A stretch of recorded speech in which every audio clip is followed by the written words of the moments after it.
à tous, je suis sœur Marie Vierge de la Miséricorde, j'ai 26 ans, je viens de Lyon en France et je viens d'une famille catholique avec 3 grands frères.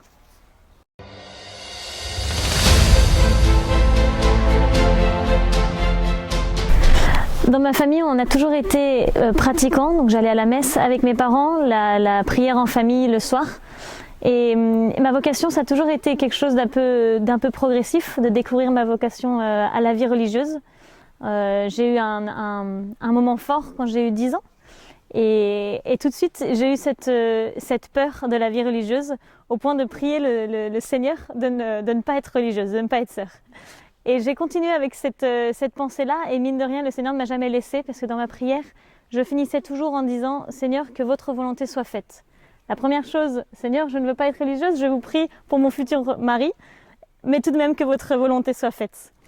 Et j'ai grandi comme ça de mes 10 ans à mes 16 ans. J'ai également fait des études, la faculté, j'ai travaillé, au point que cette question est restée en moi et que le Seigneur ne m'a jamais lâché, parce que quand le Seigneur prend un cœur, il le préserve jusqu'au bout.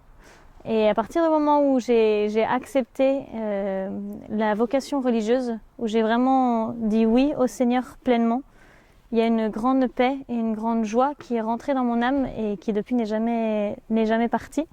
Et je le remercie fortement et je remercie la prière pour tout cela et tous mes amis qui ont été pour moi une grande aide.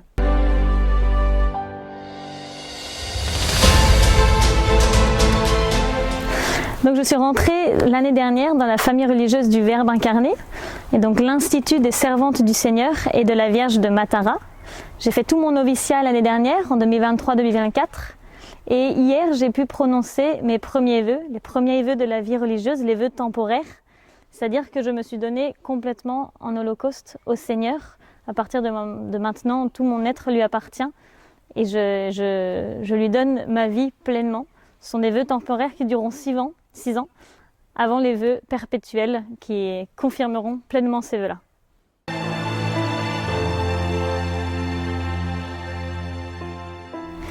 Donc ce que j'aimerais dire aux jeunes et à la génération d'aujourd'hui, c'est vraiment moi ce qui m'a aidé de ne jamais lâcher la prière, peu importe la période de vie où on se trouve, peu importe si on ne sait pas comment prier ou on ne sait pas vraiment où est-ce qu'on est en train d'aller, toujours persévérer dans la prière parce que c'est ce que le Seigneur écoute profondément.